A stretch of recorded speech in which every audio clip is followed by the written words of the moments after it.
Punjab Kesari TV live में आपका हार्दिक स्वागत। और ऊना से सायंकालीन कोरोना की और जो दूसरी डिटेल है उसको लेकर आए हैं। ऊना की महत्वपूर्ण डिटेल्स। आज कोरोना से एक मौत हुई है और बड़ा मसला यह है कि अब नियम बदल गए हैं। जो पॉजिटिव लोग हैं उनके लिए क्या नियम होंगे, क्या कायदे कानून होंगे, ये भी बताऊंगा। और इसके साथ जानकारी दी जाएगी कि ऊना में आज क्या क्या घटनाक्रम हुआ है। सायंकालीन इस बुलेटिन में आपका स्वागत है। तो बड़ी खबर ऊना से यह है कि एक कोरोना से मौत हुई है और मौत हुई है। जैसे बसाल में 2 दिन पहले टांडा में एक 71 वर्ष के बुजुर्ग की मौत हुई थी और कोरोना प्रोटोकॉल के तहत उनका संस्कार किया गया था। इसी प्रकार स्वारी टकोली के क्षेत्र में जो है एक व्यक्ति की मौत हुई थी, पूर्व सैनिक था। कोरोना प्रोटोकॉल के तहत उसका जो संस्कार किया गया था। तो इसी प्रकार ऊना के अंब के क्षेत्र में जो है वो एक मौत का समाचार है। मिली जानकारी जो हमारे पास सूचना स्वास्थ्य विभाग के जरिए आई है। अंब के वार्ड नंबर 7 है, यहाँ पे कोरोना वायरस के चलते मौत हुई है। ये जो व्यक्ति है वार्ड नंबर 7 हीरानगर का 40 वर्षीय ये व्यक्ति था।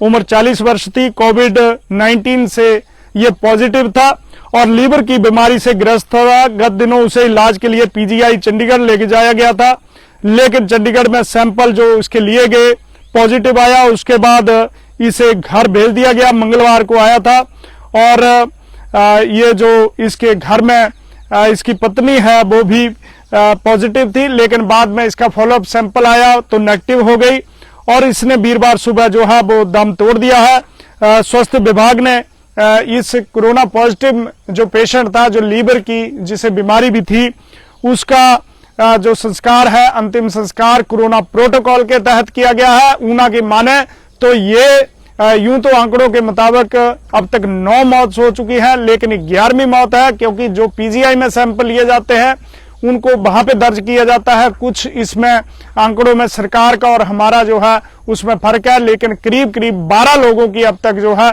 कोरोना से मौत हो चुकी है। ये अंब का मामला है। तो अब अंब के क्षेत्र में इस मौत के बाद 40 वर्षीय ये व्यक्ति है, लीवर की बीमारी भी थी इसे और कोविड-19 पॉजिटिव था। पीजीआई में उपचार चल रहा था और उसके बाद इसके सैंपल लिए गए थे, पॉजिटिव रिपोर्ट आई, घर भेज दिया गया और आज उसने अंतिम सांस ली, जिसके बाद कोविड प्रोटोकॉल के तहत इसका जो है संस्कार कर दिया गया। आज ऊना से 263 सैंपल जो है वो जांच के लिए भेजे गए हैं। इसके अतिरिक्त बात करें तो ऊना में जो पिछले 60 सैंपल जो है वो पेंडिंग है, लेकिन अच्छी बात यह है कि 30 लोगों के फॉलोअप सैंपल भेजे गए थे। 25 जो पिछले कल के हैं वो नेगेटिव है, राहत है, क्योर हुए हैं। यदि मरीजों की तादाद बढ़ रही है तो कहीं ना कहीं जो रिकवरी रेट है वो भी काफी हाई है। तो ये ऊना की जो है अपडेट, कोरोना की अपडेट थी। अभी सैंपल्स के भेजे गए हैं, उनकी रिपोर्ट आएगी, जैसे आएगी आपको बताया जाएगा। लेकिन इससे पहले ऊना में पुलिस ने एक बड़े शराब माफिया पर शिकंजा कसा है और गिगरेट के क्षेत्र में 200 पेटियां, 200 शराब की पेटियां जिन्हें चोरी छिपे ले जाया जा रहा था, उन्हें पकड़ा गया है। एक जीप से इन्हें रिकवरी की गई है। जब उससे पूछा गया कि जनाब आप परमिट दिखाइए, कहां ले जा रहे हैं, तो वो उत्तर नहीं दे पाया और पुलिस ने इस शराब को जो है वो जब्त कर लिया है। अब कार्रवाई की जा रही है कि आखिर चोरी छिपे कोविड के इस संकट काल में कहां ये शराब जो है वो ले जाई जा रही थी। तो एक और जो गाड़ी यहां पे पकड़ी गई है, बैल लेकर जा रही थी, बदतर हालत में अमानवीय तरीके से उन्हें ले जाया जा रहा था। जब पूछा गया तो वो भी उत्तर नहीं दे पाए कि आखिर कहां से लाए गए, कहां ले जाए जा रहे थे। इससे पहले अगर बात करें तो ऊना से बंगाणा रोड पर 4 बैलों को फेंक दिया गया था मारकर। तो यह भी एक बड़ा मामला ऊना का है और ऊना में एक जो अब प्रदेश ने एक नई गाइडलाइंस नोटिफिकेशन जारी कर दी है। इस नोटिफिकेशन के मुताबिक अब जो बिना लक्षण वाले कोविड मरीजों को 10 दिन बाद टेस्ट करना जरूरी नहीं होगा।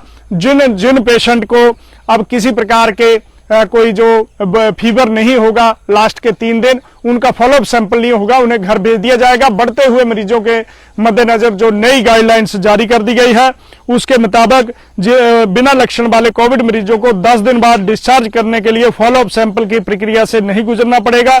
सीएमओ डॉक्टर रमन शर्मा ने कहा कि ऊना में इस व्यवस्था को शुरू कर दिया गया है।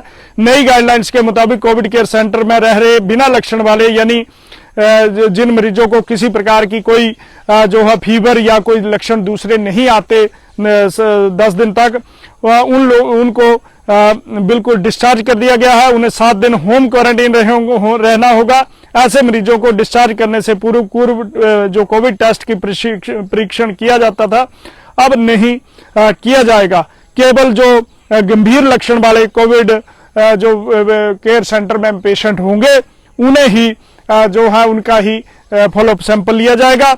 इसी प्रकार कोविड जो हेल्थ सेंटर है ऑक्सीजन बेड्स पर उनको रखा जाएगा। जो गंभीर होंगे उनके तापमान ऑक्सीजन में सैचुरेशन की निगरानी रखी जाएगी। अगर बुखार 3 दिन में उतर जाता है तो मरीज अगले 4 दिन तक सैचुरेशन लेवल 95 से ज्यादा रहता है तो ऐसे मरीजों को 10 दिन बाद छोड़ा जा सकता है।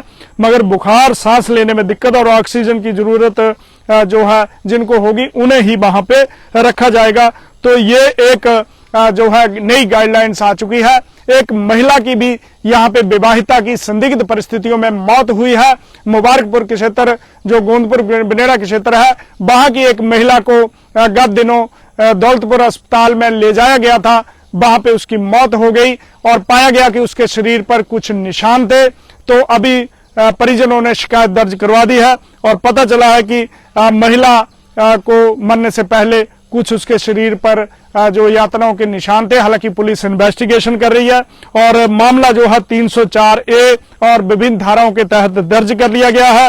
पुलिस इसमें इन्वेस्टिगेशन कर रही है और इस मामले में कार्रवाई जो है वो की जा रही है। तो ऊना से बड़ी अपडेट यही है कि अभी एक और कोरोना जो पेशेंट था 40 वर्ष का व्यक्ति, उसकी मौत हुई है। इससे पहले स्वारी टिकोली के क्षेत्र में पूर्व सैनिक था, उसकी भी मौत हुई थी। तो अभी जैसे ही रिपोर्ट्स ऊना की आएंगी आपको बताया जाएगा कि कितने लोग जो है वो अब कितनी संख्या में जो पॉजिटिव है उनकी क्या तादाद है और किस स्तर पर जो कोरोना है वो मामले बढ़ रहे हैं। वहां दूसरी तरफ बात करें तो चिंतपूर्णी मंदिर जो ऊना का उत्तर भारत की सबसे बड़ी शक्तिपीठ है, वहां की बात करें तो जो वहां पे श्रद्धालु है वो भय के कारण अभी नहीं आ पा रहे हैं। पंजाब की सीमाएं खोल दी गई हैं, हिमाचल पंजाब बॉर्डर खोल दिए गए हैं, उसके बावजूद श्रद्धालु अभी नहीं आए हैं। कहीं ना कहीं भय का वातावरण है और ये ठीक है, लोग सावधानी बरतें तभी इस बीमारी पर जो है वो काबू पाया जा सकता है। भले ही सीमाएं खोल दी गई हों लेकिन हमें अपनी सीमाएं निर्धारित करनी होंगी, तभी जाकर ये जंग जीती जा सकती है। बने रहे आप पंजाब केसरी टीवी के साथ। ऊना से अपने सहयोगी नरेंद्र शर्मा के साथ मैं सुरेंद्र शर्मा।